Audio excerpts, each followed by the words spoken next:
Morning students. तो हम लोग ने लेक्चर पढ़े थे, इसमें क्या पढ़े थे, लास्ट में हम लोग कोलिजन थियरी पढ़ रहे थे। ठीक है, तो कोलिजन थियरी के कुछ पॉइंट्स पढ़े थे हम लोग ने। देखो जो रिएक्टेंट मॉलिक्यूल है वो जब तक कोलिजन नहीं करेंगे या कोलाइड नहीं करेंगे आपका प्रोडक्ट फॉर्म नहीं होगा। उसके लिए मेरे को सर्टेन अमाउंट ऑफ एनर्जी चाहिए जिसको हम लोग एक्टिवेशन एनर्जी बोल रहे हैं। और वो एनर्जी के साथ साथ उसमें क्या होना चाहिए, प्रॉपर ओरिएंटेशन भी होनी चाहिए, तो ही वो क्या करेगा, प्रोडक्ट फॉर्म करेगा। ओके, इसके बाद हम लोग एक एग्जाम्पल पढ़े थे। ठीक है, आपको एक टॉपिक है जिसको हम लोग बोल रहे हैं पोटेंशियल एनर्जी वेरिएशन।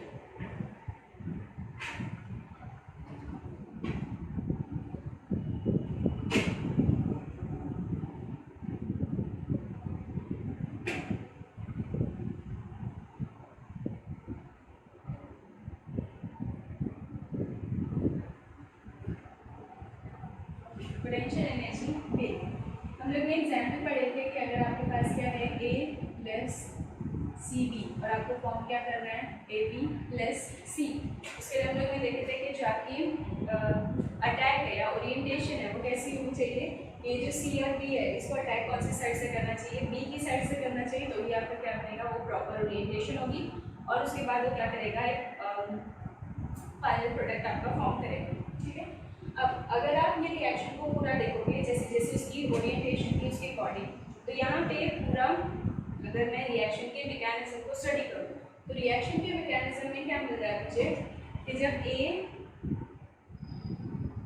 क्या कर रहा है, बी और सी के साथ कोलाइड कर रहा है, तो यहाँ पे एक इंटरमीडिएट स्टेट फॉर्म हो रहा है। वो इंटरमीडिएट स्टेट में क्या होगा, जब ये बी की साइड से इसको अटैक करेगा तो ए और बी के बीच में क्या होगी, इंटरेक्शन होगी, और बी और सी की जो इंटरेक्शन है वो क्या हो जाएगी, लूज हो जाएगी। मतलब ये ए और बी के बीच की ये बॉन्ड कैसी होने वाली है, ये बॉन्ड फॉर्म हो रही है, और बी और सी वाली बॉन्ड कैसी हो रही है, ब्रेक हो रही है। ठीक है, मतलब ये कैसा है, ये इंटरमीडिएट स्टेट। ये इंटरमीडिएट स्टेट में क्या हो रहा है कि कुछ बॉन्ड्स फॉर्म होने वाली है और कुछ बॉन्ड ब्रेक होने वाली है। ये जो एक स्टेट आया है, ठीक है, ये स्टेट को या ये जो कॉम्प्लेक्स बना है, ये कॉम्प्लेक्स को आप बोलते हो एक्टिवेटेड कॉम्प्लेक्स। ठीक है, या ये स्टेट को आप बोल सकते हो ट्रांजिशन स्टेट। बाय ट्रांजिशन, ठीक है, क्योंकि यहीं पे ये मतलब ये जब कॉम्प्लेक्स बनेगा, ये एक्टिवेटेड कॉम्प्लेक्स बनेगा, तो उसके बाद ही क्या होगा, स्टेट ट्रांसफॉर्म होगा। ट्रांसफॉर्म का मतलब चेंज होगा, आपके रिएक्टेंट कन्वर्ट हो जाएंगे प्रोडक्ट में। प्रोडक्ट क्या होगा, ए बी और सी। ठीक है, तो ये स्टेट पे, ये स्टेट को आप क्या बोल रहे हो, ट्रांजिशन स्टेट। और ये स्टेट पे जो कॉम्प्लेक्स फॉर्म होगा, that complex is known as activated complex. ठीक है, अभी हम लोग पढ़ रहे हैं पोटेंशियल एनर्जी वेरिएशन। इसका मतलब क्या है, अगर मैं ग्राफ प्लॉट करूँ, ठीक है, ये ग्राफ मुझे किसके लिए फॉर्म करनी है या किसके लिए प्लॉट करनी है, तो मेरे वाई एक्सिस पे मेरे पास है एनर्जी और एक्स एक्सिस पे मेरे पास है रिएक्शन प्रोग्रेस।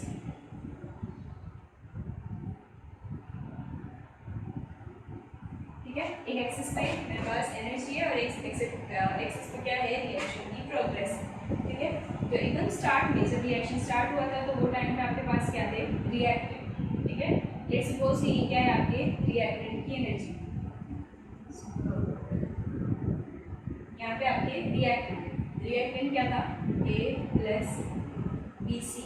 ठीक है, एट द एंड रिएक्शन जब प्रोग्रेस होगा और एंड में जाके आपको क्या मिलेगा, प्रोडक्ट मिलेगा। लेट ये क्या है, प्रोडक्ट है, प्रोडक्ट क्या मिला था आपको, ए बी प्लस सी। अब आपको रिएक्टेंट से प्रोडक्ट की साइड पे जाने के लिए आप देख रहे हो कि यहाँ पे जो क्या बोलेंगे, एनर्जी का लेवल है, तो रिएक्टेंट की एनर्जी हायर है और प्रोडक्ट की एनर्जी लोअर। ये ज़्यादा फेवरेबल प्रोसेस है जब हायर एनर्जी से लोअर एनर्जी को क्या होता है, ट्रांसफॉर्म करें। तो यहाँ से अब यहाँ से यहाँ तक जाने के लिए आप क्या कर सकते थे, मतलब मे पॉसिबल कि यहाँ पे क्या हो सकता है कि ये जो रिएक्टेंट है ये अपनी एनर्जी लोअर करते करते करते कहाँ तक पहुँच जाएगा, प्रोडक्ट तक। ठीक है, लेकिन ऐसा नहीं हो रहा है। क्यों नहीं हो रहा है, क्योंकि आपकी कोलिजन थ्योरी क्या बोल रही है कि रिएक्टेंट्स को कोलाइड करना पड़ेगा। ठीक है, और कोलिजन की वजह से क्या हो जाएगा, सिस्टम की एनर्जी एनहांस हो जाएगी या इंक्रीज हो जाएगी। इसलिए ये रिएक्शन में क्या होने वाला है, आपकी एनर्जी पहले इंक्रीज इंक्रीज होगी, एक मैक्सिमम वैल्यू को अटेन करने के बाद ही क्या होगी, डिक्रीज होगी आपका प्रोडक्ट बनेगा। ठीक है, जहाँ तक ये मैक्सिमम एनर्जी रीच करेगी, ठीक है, ये जो स्टेट है यही स्टेट आपका क्या है, एक्चुअल में आपका ट्रांजिशन स्टेट है। और ये जो एक्टिवेटेड कॉम्प्लेक्स है ये एक्चुअल में यहीं पे जाके फॉर्म होगा, मतलब ये कंडीशन पे आपका क्या होगा,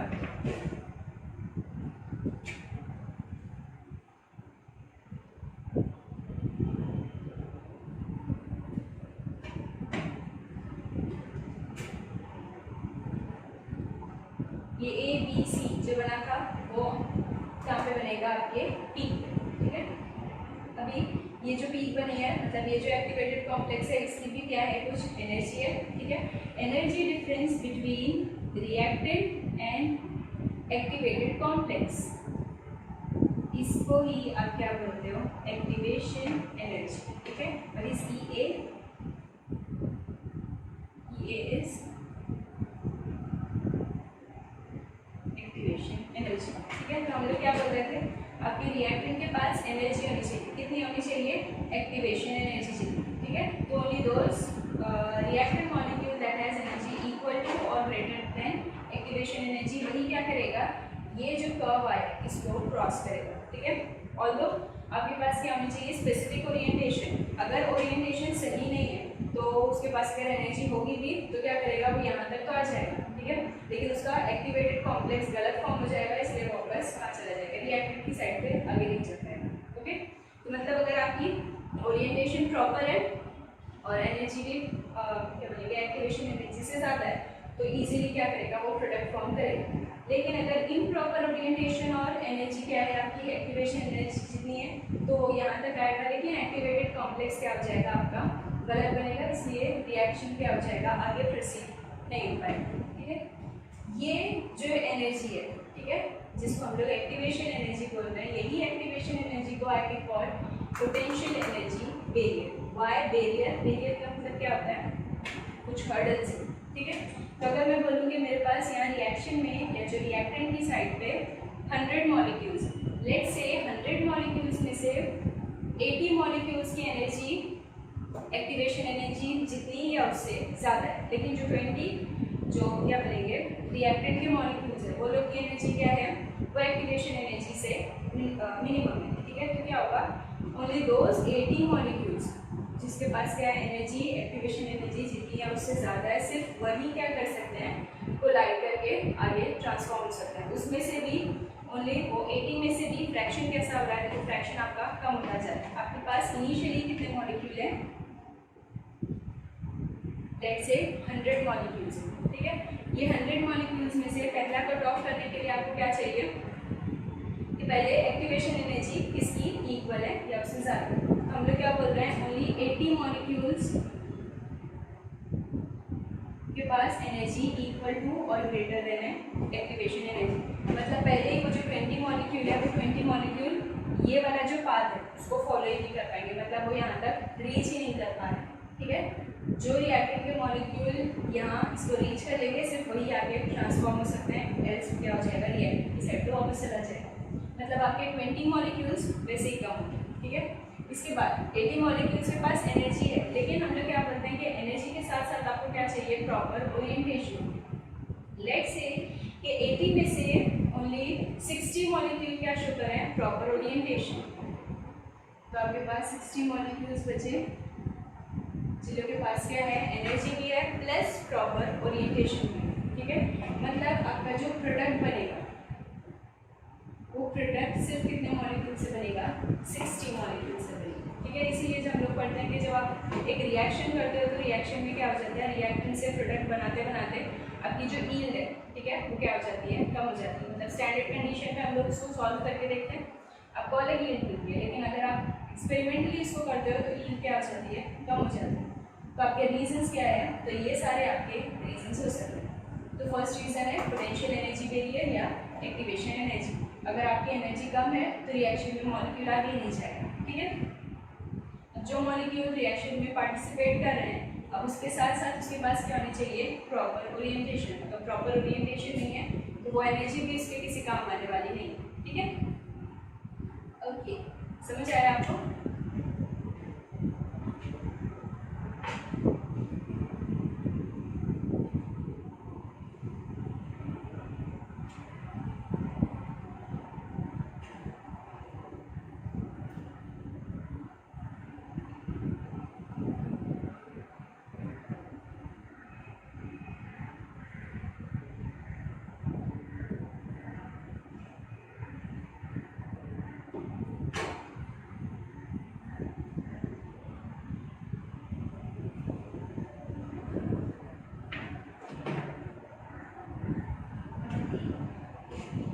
topic is Arrhenius equation, I guess.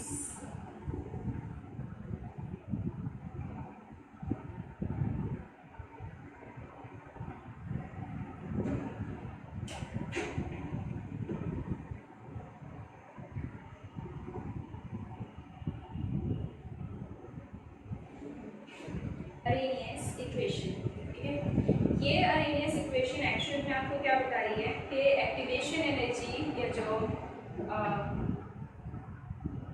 Activation energy है वो रिलेटेड है किससे, टाइम्स को सॉरी टेम्परेचर से, ठीक है। अब वो क्यों, अगर मैं बोलूँ कि मेरा जो रिएक्शन है, ठीक है, उसमें गैसेस इन्वॉल्व है, तो हम लोग को मालूम है कि जैसे जैसे आप क्या करते हो टेम्परेचर इंक्रीज करते हो, ठीक है, तो टेम्परेचर इंक्रीज करने की वजह से उसकी काइनेटिक एनर्जी क्या हो जाएगी, इंक्रीज हो जाएगी। इंक्रीज इन काइनेटिक एनर्जी की वजह से क्या हो जाएगा, वो जो रिएक्टेंट के मॉलिक्यूल्स है वो ज़्यादा कोलाइड करेंगे और जितना ज़्यादा वो कोलाइड करेगा उतना ज़्यादा आपका प्रोडक्ट फॉर्म होगा, बराबर है, ठीक है।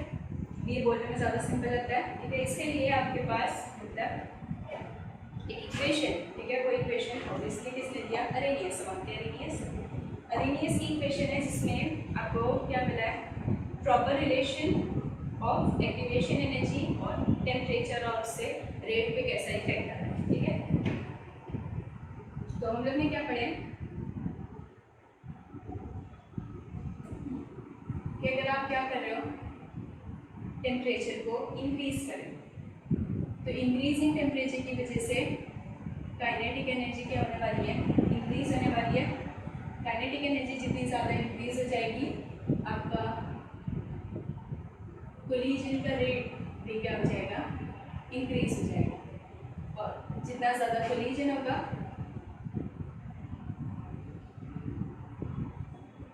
रेट ऑफ रिएक्शन भी क्या हो जाएगा, उससे इंक्रीज हो जाएगा, ठीक है। रेट ऑफ रिएक्शन इंक्रीज हो गया मतलब आपको प्रोडक्ट ज़्यादा जल्दी मिलेगा, ठीक है। तो टेम्परेचर इंक्रीज करने से आपका रेट ऑफ रिएक्शन क्या हो रहा है, इंक्रीज हो रहा है। अभी इसके लिए आपको क्या चाहिए, एक इक्वेशन चाहिए, वो इक्वेशन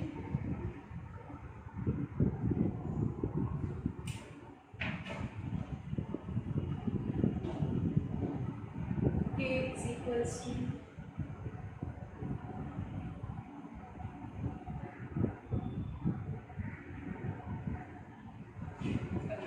ये आपकी इक्वेशन, क्या इक्वेशन है, K is equals to A into e raise to minus E A upon R T, ठीक है।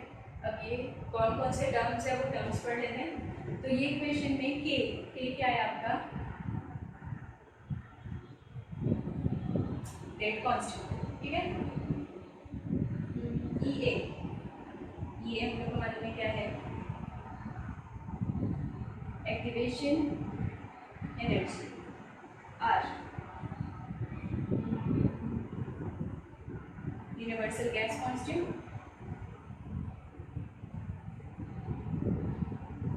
टी है आपका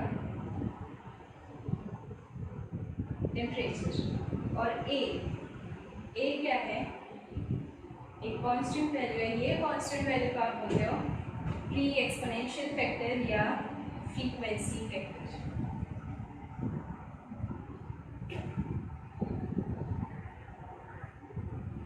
फ्रीक्वेंसी फैक्टर है, मतलब ये रिलेटेड है किससे, कि कितना फ्रीक्वेंटली या कितना फास्ट आपकी जो रिएक्टेंट के मॉलिक्यूल है वो कोलाइड करेगा, ठीक है। ये फ्रीक्वेंसी फैक्टर है, अलग अलग रिएक्शन के लिए आपको क्या मिलेगा, ए की वैल्यू डिफरेंट मिलेगी, ठीक है। और ये क्या है, हर रिएक्शन के लिए कांस्टेंट वैल्यू, ओके। तो अरेनियस इक्वेशन क्या है, K is equals to A into e raise to minus E A upon R T, ठीक है। वहाँ पे आपके ये सारे टर्म्स क्या करें, डिफाइन करें कि आपका रेट कांस्टेंट है, E है activation energy, R is universal gas constant, T temperature, और A क्या है आपका फ्रीक्वेंसी फैक्टर। ये इक्वेशन आपको क्या बता रही है कि rate of reaction directly connected है किससे, आपके टेम्परेचर से, ठीक है। अभी ये मतलब इक्वेशन को अगर आपको क्या करना है, ग्राफिकल रिप्रेजेंटेशन देनी है, ठीक है, या ग्राफ प्लॉट करनी है, तो इसके लिए क्या कर लेते हैं, ग्राफ प्लॉट कर लेते हैं या इसका ग्राफिकल रिप्रेजेंटेशन दे देते हैं, तो कैसा हो जाएगा, ठीक है। ये इक्वेशन है, क्या करेंगे हम लोग, taking log on both side, ठीक है। तो आप लॉग ले लो, फिर ये के क्या हो जाएगा ln ऑफ के, ln क्या है natural log, log to the base e, ठीक है। ये कैसा है, अगर आप लॉग लोगे तो ये a इंटू बी, तो हम लोग को मालूम है a इंटू बी के लिए हम लोग क्या पढ़ते हैं log a plus log B, तो ये कैसा हो जाएगा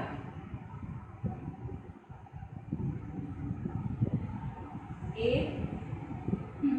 ये e के पावर में, ठीक है, तो क्या हो जाएगा ये minus E A R T, ठीक है। इसको थोड़ा सा एडजस्ट करते हैं, ln of K is equals to, इसको पहले लिखते हैं E A upon R T, sorry minus E A upon R T plus ln of ए।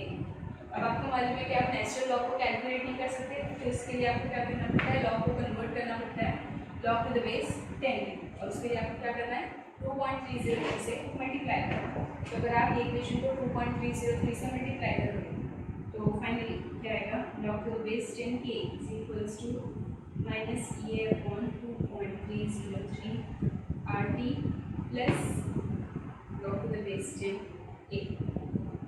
ये आपकी इक्वेशन है, ठीक है। क्या equation log to the base 10 k is equals to e a upon minus e upon 2.303 RT plus log a, ठीक है। अभी इसको हम लोग क्या करेंगे, इक्वेट करेंगे इसे स्ट्रेट लाइन की इक्वेशन से, y is equals to mx plus c, so this is y, ये पूरा क्या है आपका m x and this is c। Graph plot कर लेते हैं,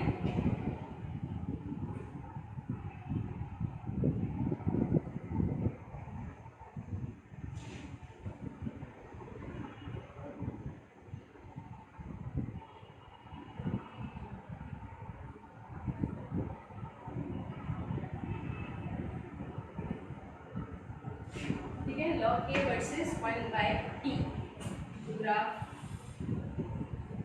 x एक्सिस पे आपके पास 1 बाय t और y एक्सिस पे आपके पास है log a, mx plus c। तो ये स्ट्रेट लाइन है, लेकिन आपका जो स्लोप है, ठीक है, वो स्लोप कैसा है निगेटिव है, हम लोग को मालूम है निगेटिव स्लोप कैसा रहेगा, जो लाइन रहेगी वो क्या जाएगी अवे फ्रॉम द सेंटर, ठीक है।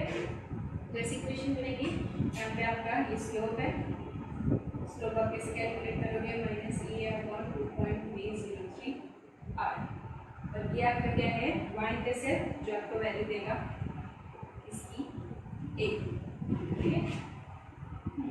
तो यहाँ से मतलब ये जो ग्राफिक प्रेजेंटेशन है इससे आप कैलकुलेट कर सकते हो activation energy as well as जो आपका फ्रीक्वेंसी फैक्टर है या जो एक्सपोनेंशियल फैक्टर है ए उसको, ठीक है। This is graphical presentation.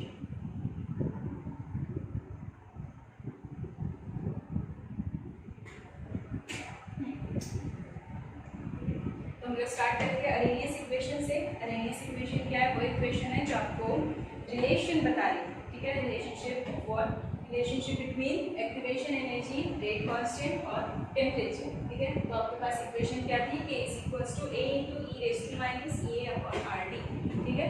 ये सारे टर्म्स हैं जो यहाँ पे इन्वॉल्व हो रहे हैं, ठीक है। हम लोग को क्या करना है, इसको ये इक्वेशन को इसको डायरेक्ट हम लोग सॉल्व नहीं कर पा रहे हैं, तो इसके लिए हम लोग को क्या करना है, इसको ग्राफिकल रिप्रेजेंटेशन बनानी है, तो आपको पता चलेगा कि आपको इसको कैसे सॉल्व करना है, ठीक है। तो इसको ग्राफिकल रिप्रेजेंटेशन में ट्रांसफॉर्म करने से पहले हम लोग को क्या करना पड़ेगा, इसको एक सिंपलेस्ट इक्वेशन में क्या करेंगे आप फॉर्म करना पड़ेगा या चेंज करना पड़ेगा। तो उसके लिए हम लोग ने क्या किया, पहले हम लोग ने लॉग यूज़ किए, ठीक है। तो ये क्या हो गया ln of a is equals to ये a प्लस b वाला, ठीक है। तो ln ऑफ a और ये e के पावर में था तो इसलिए क्या हो जाएगा, वो कैंसिल हो जाएगा, तो आपके पास सिर्फ क्या बचा e a upon R T. इसको हम लोग ने एडजस्ट किए, तो e a upon R T पहले आया और ln बाद। अब आपको ln को क्या करना है, कन्वर्ट करना है लॉग टू द बेस 10, तो उसके लिए आपको क्या करना पड़ेगा, इसको मल्टीप्लाई करना पड़ेगा 2.303 से, यहाँ पे मल्टीप्लाई हो रहा है ऑब्वियसली, यहाँ नीचे आएगा तो क्या हो जाएगा 12। तो आपको क्या मिला log to the base 10 k is equals to minus e upon 2.303 RT plus log to the base 10 k। ये इक्वेशन को हम लोग ने क्या किया, रिलेट किया किससे, स्ट्रेट लाइन की equation y is equals to mx plus c, ठीक है। तो हम लोग क्या करना है, ग्राफ प्लॉट करना है of log k versus 1/t। log a versus 1/t की अगर आप क्या करोगे, ग्राफ प्लॉट करोगे, तो क्योंकि आपका स्लोप कैसा है, नेगेटिव है, इसलिए लाइन कैसी जाएगी, अवे फ्रॉम द सेंटर। ये लाइन का स्लोप आपको क्या देगा, वैल्यू ऑफ एक्टिवेशन एनर्जी। और जो वाई इंटरसेप्ट है, वो वाई इंटरसेप्ट आपको वैल्यू देने वाला है इसकी, आपकी फ्रीक्वेंसी फैक्टर या एक्सपोनेंशियल फैक्टर। ओके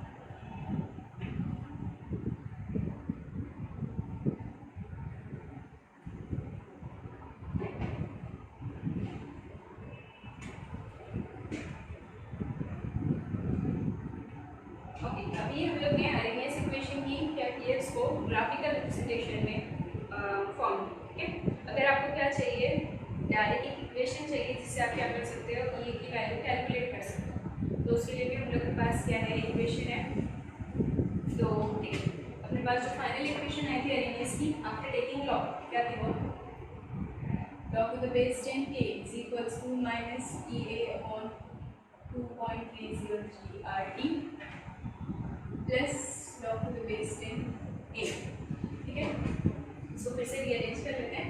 ये पॉजिटिव वाला है, इसको पहले लिखते हैं, उसके बाद क्या हो जाएगा, ये log to the base 10k is equals to log a minus a upon 2.303 RT। Late हम लोग क्या कर रहे हैं, आपको क्या करना है, हम लोग बोल रहे हैं कि आपकी जो एक्टिवेशन एनर्जी है या जो रेट है वो चेंज हो रहा है आपके टेम्परेचर चेंज होने से। तो लेट हम लोग क्या करना है, दो अलग अलग टेम्परेचर के लिए इसको सॉल्व करते हैं। लेट T1 और T2 क्या है, दो अलग अलग टेम्परेचर है। T1 के लिए एक्टिवेशन एनर्जी बनाएगी, ठीक है, और ये भी क्या आएगा, 1 आएगा, बराबर है। अब ये एक्सपोनेंशियल फैक्टर, ये तो क्या है, कांस्टेंट है, इसलिए फॉर गिवन रिएक्शन आप टेम्परेचर में चेंज करोगे तो भी आपका ए क्या होगा, कांस्टेंट होगा। ठीक है, तो ये फॉर क्या करेंगे आप, फर्स्ट टेम्परेचर और सेकेंड के लिए क्या हो जाएगा, T2 इज इक्वल्स टू आपकी एक्टिवेशन एनर्जी चाहिए,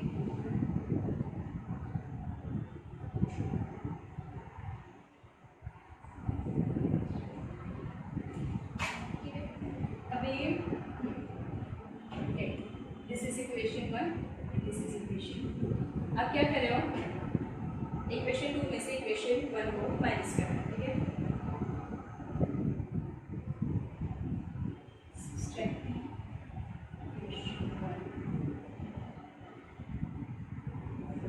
ठीक है, तो 2 में से 1 को आप माइनस कर रहे हो, क्या हो जाएगा, ये log to the base 10 ये 2 minus log to the base 10 ये 1 is equals to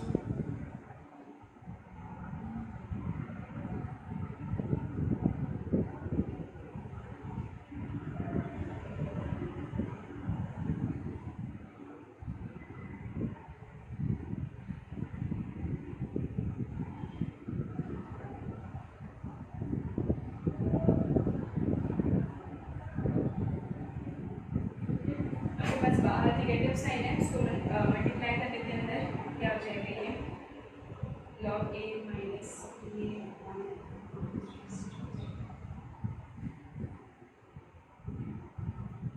ये नेगेटिव नेगेटिव पॉजिटिव,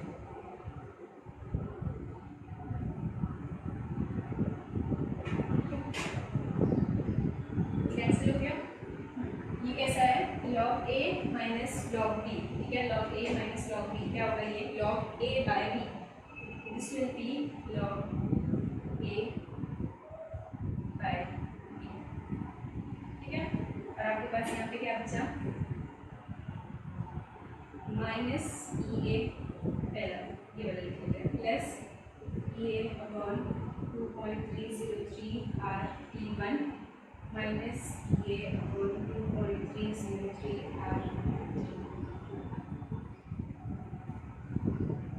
ठीक है। इसमें से आप क्या कर सकते हैं, ये अपॉन 2.303 आर ये कांस्टेंट है, ये अपॉन 2.303 आर, इसको आपने कांस्टेंट निकाल लिया, आपके पास क्या बचा 1/T1 माइनस 1/T2। इसको आप क्या करोगे, क्रॉस मल्टीप्लाई कर सकते हैं, सेकंड आपके पास क्या है बेस 10 K2/K1। फर्दर ये इक्वेशन को अगर आप सॉल्व करोगे आपके पास क्या मिलेगा, log the base 10 K2/K1 is equals to ये अपॉन 2.303 आर, क्या हो जाएगा T2 minus T1/T1 T2 minus T1/T1, ये है आपकी फाइनल इक्वेशन। ये फाइनल इक्वेशन से आप क्या फाइंड करोगे, तो आपके पास क्या है, दो अलग अलग टेम्परेचर, दो अलग अलग टेम्परेचर के लिए आपको क्या मिलेंगे, दो अलग अलग रेट और दो अलग अलग रेट कांस्टेंट। तो वो दो अलग अलग टेम्परेचर है, ठीक है। वो दोनों अलग टेम्परेचर के लिए आप क्या कैलकुलेट करोगे, जब आपको सॉरी आपके पास क्या रहेगा, रेट कांस्टेंट भी है, तो वो रेट कांस्टेंट भी है, ये सारी वैल्यूज से आप क्या कैलकुलेट कर सकते हो, EA या एक्टिवेशन एनर्जी कैलकुलेट कर सकते हो, ठीक है। तो हम लोग में पढ़ेगी आर्गेनियस इक्वेशन आपको क्या बता रही है, relationship between the dependence of activation energy and rate constant with activation energy and rate constant, हाँ टेम्परेचर डिपेंडेंस, ठीक है। तब वो टेम्परेचर डिपेंडेंस के लिए आपके पास क्या थी, इक्वेशन थी। हम लोग बोल रहे हैं कि अगर ये टेम्परेचर डिपेंडेंस शो कर रहा है तो आपको दो अलग अलग टेम्परेचर दिया है, T1 और T2। दो अलग टेम्परेचर के लिए आपके पास क्या है, दो अलग अलग रेट कांस्टेंट भी, K1 और K2, ठीक है। हम लोग ने इसको पूरा सॉल्व किए, ठीक है। और आपको जो फाइनल इक्वेशन मिली वो ये फाइनल इक्वेशन है। ये फाइनल इक्वेशन से आप क्या सॉल्व कर सकते हो, क्या फाइंड कर सकते हो, आपकी एक्टिवेशन एनर्जी।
ग्राफिकल रिप्रेजेंट लिखा हुआ सर, एक्टिवेशन एनर्जी फाइंड करिए, ठीक है। तो एक्टिवेशन एनर्जी के लिए आपके पास इक्वेशन आई थी, log K2/K1 is equals to E/2.303 R, bracket में क्या था, T2 माइनस T1/T1।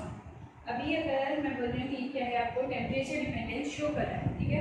तो उसके लिए अगर मैं आपको एक ग्राफ प्लॉट करूँ तो वो ग्राफ कैसी आ रही है,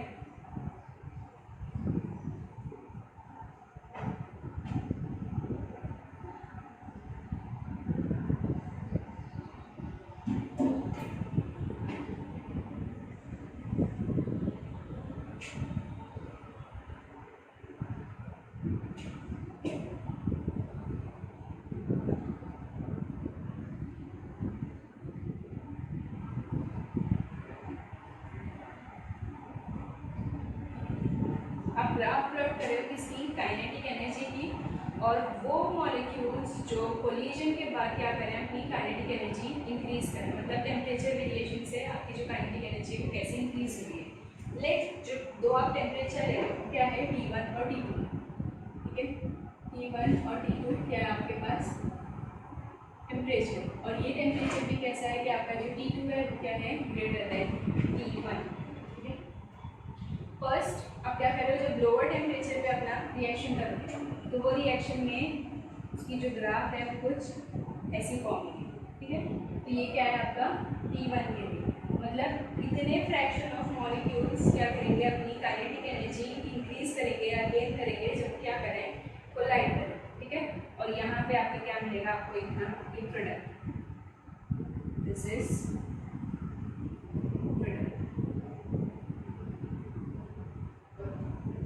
प्रोडक्ट मिल गया, ठीक है। नेक्स्ट आप क्या कर रहे हो, काइनेटिक सेकेंड वाले टेम्परेचर के लिए कर रहे हो, ठीक है। तो T2 के लिए भी देखो कैसा रहेगा कि अगर आप टेम्परेचर वेरिएशन कर भी रहे हो तो टेम्परेचर वेरिएशन से जो चीज़ होने वाली है वो सिर्फ क्या होगा कि आपका जो रिएक्शन का रेट है वो इंक्रीज होगा या डिक्रीज होगा, ठीक है। लेकिन जो स्टार्टिंग आपका क्या बोलेंगे रिएक्टेंट की एनर्जी और जो एंड वाला जो प्रोडक्ट की एनर्जी और जो प्रोडक्ट का कॉन्सेंट्रेशन उसमें आपका वेरिएशन नहीं आता, ठीक है। तो मतलब सेकेंड वाला जो T2 के लिए वो भी स्टार्ट भी इससे होगा और एंड भी यहीं पे होगा, ठीक है।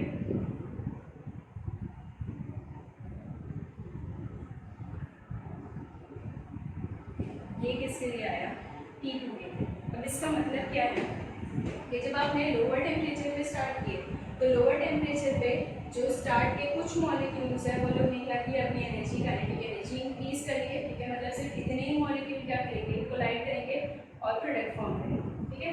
लेकिन जब आप क्या करते हो, टेम्परेचर इंक्रीज करते हो तो ये आपका जो नीचे वाली जो लोअर वाली ग्राफ है, अब टेम्परेचर इंक्रीज करने की वजह से क्या हो गया कि ज़्यादा मॉलिक्यूल्स की काइनेटिक एनर्जी क्या हो रही है, इंक्रीज हो रही है। मतलब ये फ्रैक्शन में जितने मॉलिक्यूल्स आ रहे हैं वो सारे मॉलिक्यूल्स क्या करेंगे, अपनी काइनेटिक एनर्जी इंक्रीज करेंगे। पर फर्स्ट वाले केस में कैसा था, सिर्फ इतने मॉलिक्यूल्स ही क्या करेंगे, अपनी काइनेटिक एनर्जी इंक्रीज करेंगे, ठीक है। तो आपको मालूम है कि काइनेटिक एनर्जी जितनी ज़्यादा इंक्रीज होगी या जितने ज़्यादा मॉलिक्यूल पार्टिसिपेट करेंगे कोलिजन उतना बेटर होगा, ठीक है। तो ये थी आपकी ग्राफिकल प्रेजेंटेशन। आपको सिर्फ ये बताना है कि आपका जो काइनेटिक एनर्जी है वो टेम्परेचर इंक्रीज करने से कैसे इंक्रीज करें। तो यहाँ पे क्या है, आप हाइयर टेम्परेचर पे लगे तो ज़्यादा मॉलिक्यूल्स क्या करें, अपनी एनर्जी एक साथ इंक्रीज करके पार्टिसिपेट करें, ओके। ओके, हम लोग ये नहीं पढ़ना है, हम लोग को पढ़ना है कैटलिस्ट।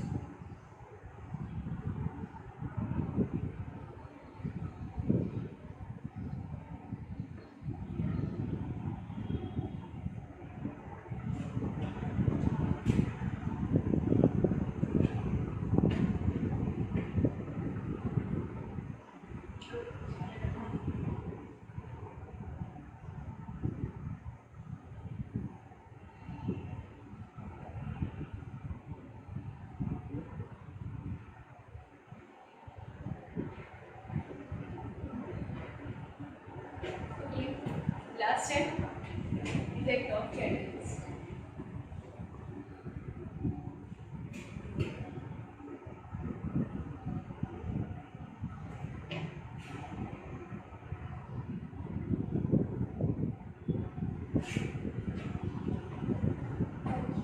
तो अगर आप कैटलिस्ट की डेफिनेशन बोलोगे तो कैटलिस्ट क्या होता है, वो सब्सटेंस होता है जो रेट ऑफ रिएक्शन को ऑल्टर करता है या एनहांस करता है, ठीक है, without participating in the reaction, okay. तो व्हाट इज कैटलिस्ट?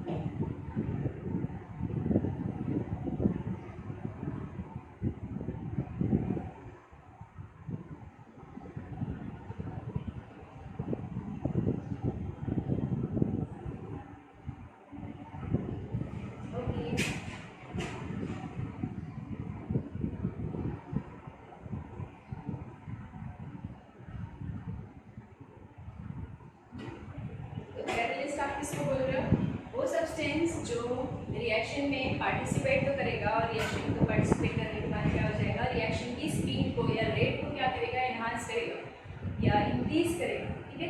लेकिन एट दी एंड वो रिएक्शन में कंज्यूम नहीं होगा, वो सब्सटेंस को आप क्या बोलते हो, कैटलिस्ट, ठीक है। अब अगर मैं बोल रही हूँ कि कैटलिस्ट की इंक्रीज की प्रोसेस, कैटलिस्ट के एडिशन की वजह से रेट ऑफ रिएक्शन इंक्रीज हो रहा है, तो कैसे इंक्रीज हो रहा है, तो ये जो कैटलिस्ट है क्या करता है, डिक्रीजेस द एक्टिवेशन एनर्जी। ठीक है, वो क्या करता है, एक्टिवेशन एनर्जी को डिक्रीज कर देता है। मतलब अगर मैं बोलूँ कि आपका फिर से इस साइड पे आपके पास क्या है, एनर्जी है, और इस साइड पे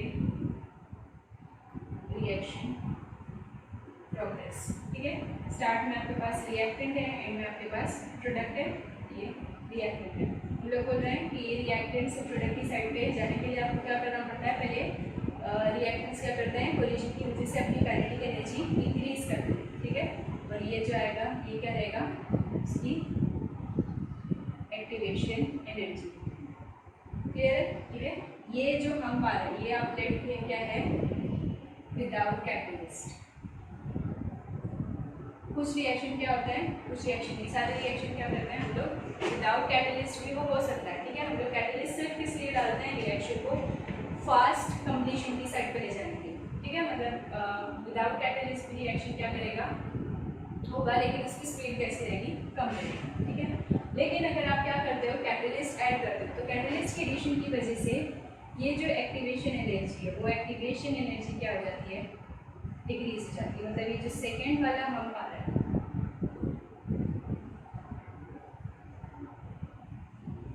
ये कैसा है, आफ्टर एडिशन ऑफ कैटलिस्ट। ठीक है, तो अगर आप देखोगे कि फर्स्ट वाले केस में आपकी एक्टिवेशन एनर्जी ज़्यादा है, ठीक है, सेकेंड वाले केस में एक्टिवेशन एनर्जी कम है, तो इससे क्या हुआ, तो हम लोग को मालूम है कि एक्टिवेशन एनर्जी क्या है, आपका पोटेंशियल एनर्जी वेरिएबल। ठीक है, फॉर एग्जांपल अगर आप एक एग्जांपल लोगे, जैसे कि अगर आपको क्या करना है, 12th के बाद एक कॉलेज में एडमिशन लेना है। ठीक है, लेकिन वो कॉलेज का क्या है, एक कट ऑफ है। अब अगर वो कट ऑफ कैसा रहेगा, बहुत हाई रहेगा, लेट से 90%, तो वो 90% कट ऑफ है, मतलब कैसा रहेगा, ओनली दो स्टूडेंट्स हु स्कोर परसेंटेज 90 और अबव 90, सिर्फ वो लोग का क्या होगा वहाँ पे एडमिशन पॉसिबल है। तो अगर मैं बोल रही हूँ कि कट ऑफ इतना ज़्यादा हाई है, तो सारे स्टूडेंट्स का 90% तो आना क्या है, मतलब ऑब्वियसली पॉसिबल हो जाएगा। तो मतलब क्या है, कुछ जो फ्रैक्शन आएगा 90% वाले स्टूडेंट का वो कैसा रहेगा, लेस रहेगा। लेकिन अगर मैं बोलूँ कि वहाँ पे क्या है, एक दूसरा कॉलेज है, ठीक है, वो सेम क्या बोलेंगे, जो कोर्स है वो आपको ऑफर कर रहा है, लेकिन वहाँ का जो कट ऑफ है वो लेट से कितना है, 70%। ठीक है, तो अब जो फ्रैक्शन आएगा स्टूडेंट्स का जो 70 मतलब कट ऑफ है, उसका मतलब क्या हुआ कि ओनली दो student score percentage equal to 70 और ग्रेटर देन 70, वहाँ पे क्या हो सकता है, वो लोग का एडमिशन हो सकता है। तो अगर आपका कट ऑफ कम हो गया तो ऑब्वियसली जो फ्रैक्शन है स्टूडेंट्स का वो क्या हो जाएगा, बढ़ जाएगा। लाइकवाइज यहाँ पे भी है, अगर मैं कट ऑफ ये जो एनर्जी बेरियर है उसको हायर रखूँ, तो जो फ्रैक्शन है मॉलिक्यूल्स के जो ये एनर्जी बेरियर को क्रॉस करके आगे जाएंगे वो कैसा हो जाएगा, कम हो जाएगा। लेकिन कैटलिस्ट के एडिशन की वजह से वो जो फ्रैक्शन है वो जो बेरियर है वो बेरियर कैसा हो रहा है, छोटा हो रहा है, मतलब अब मॉलिक्यूल को उतना ऊपर तक नहीं जाना है, अब क्या हो जाएगा, वो जल्दी से उसको क्रॉस कर सकता है। तो लेस एक्टिवेशन एनर्जी की वजह से ज़्यादा मॉलिक्यूल्स क्या करेंगे, इसको क्या करेंगे, आप ओवरकम करेंगे। प्लस और चांस क्या है कि यहाँ तक एनर्जी को इंक्रीज करने के लिए क्या लग रहा था, ज़्यादा टाइम लगेगा, लेकिन एनर्जी को सिर्फ यहाँ तक इंक्रीज करने के लिए कम टाइम लगेगा। तो मतलब आपका जो रिएक्शन है वो ज़्यादा जल्दी भी क्या हो जाएगा, कंप्लीशन की साइड पे जाएगा या प्रोडक्ट फॉर्म करेगा। ओके, तो कैटलिस्ट की वजह से जो पूरा केस आया वो केस क्या है कि आपकी कैटलिस्ट के एडिशन की वजह से एक्टिवेशन एनर्जी क्या हो जा रही है, डिक्रीज हो जा रही है। ठीक है, तो एक्टिवेशन एनर्जी जितनी डिक्रीज होगी आपका रेट भी क्या हो जाएगा, उतना फास्ट इंक्रीज होगा। ओके ओके ओके, तो हम लोग कर लेते हैं कैटलाइज्ड रिएक्शन। तो कैटलिस्ट की वजह से आप लोग ने पढ़ेंगे एडिशन ऑफ कैटलिस्ट की वजह से क्या हो जाता है, आपका जो रेट ऑफ रिएक्शन है क्या हो जाएगा, एनहांस हो जाएगा। क्यों एनहांस हो जाएगा, क्योंकि कैटलिस्ट की एडिशन की वजह से आपकी जो एक्टिवेशन एनर्जी है वो क्या हो जाती है, लोअर हो जाती है, और ज़्यादा मॉलिक्यूल्स रिएक्टेंट के ज़्यादा मॉलिक्यूल्स क्या कर सकते हैं, उसको जल्दी से ओवरकम कर सकते हैं। ठीक है, आपको कुछ एग्जाम्पल दी गई है।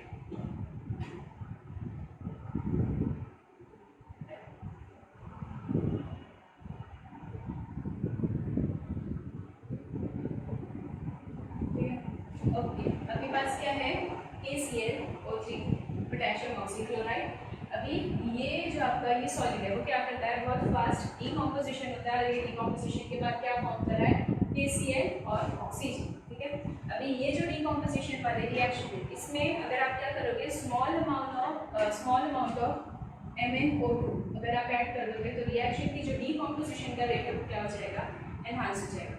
मतलब विदाउट क्या बोलेंगे, MnO2 भी आपका रिएक्शन होगा, लेकिन वहाँ पे जो क्या बोलेंगे उसका जो रेट है वो रेट कैसा रहेगा, लोअर रहेगा। ठीक है, लेकिन अगर आप क्या करते हो, स्मॉल अमाउंट ऑफ MnO2 अगर ऐड कर रहे हो तो रिएक्शन का रेट क्या हो जाएगा, एनहांस हो जाएगा।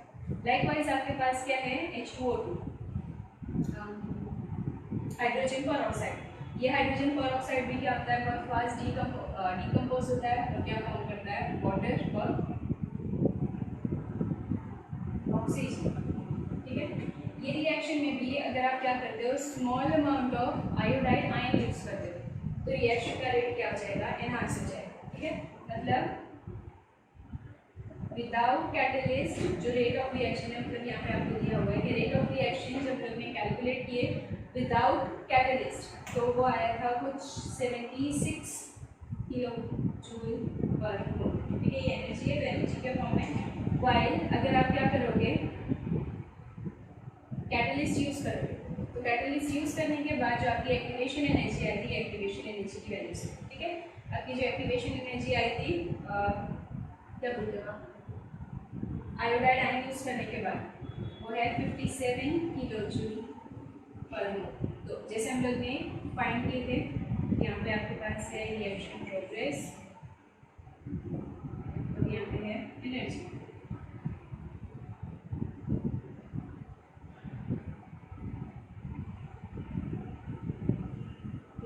तो ये विदाउट आयन, तो इसलिए इसकी एक्टिवेशन एनर्जी हाइयर है, और ये विद आयन तो इसकी एक्टिवेशन एनर्जी लोअर। ठीक है, गाइस यू कैन सी कि एक्टिवेशन एनर्जी लोअर होने की वजह से क्या हो जाएगा, अब यहाँ पे क्या है कि ज़्यादा मॉलिक्यूल्स, मतलब पहले एक्टिवेशन एनर्जी है, जो पहले का टॉप था वो कितना है आपका 76 है। ठीक है, लेकिन बाद में जो कैटलिस्ट है, कैटलिस्ट के बाद आपका जो कट ऑफ हो गया वो कितना हो गया है 57। मतलब यहाँ पे मोर नंबर ऑफ रिएक्टेड मॉलिक्यूल क्या कर सकते हैं, रिएक्शन में पार्टिसिपेट करके प्रोडक्ट फॉर्म कर सकते हैं। ओके, तो यहाँ पे आपका जो पूरा चैप्टर है केमिकल काइनेटिक्स वो ओवर हो चुका है। ओके, अगर आपको कोई भी डाउट है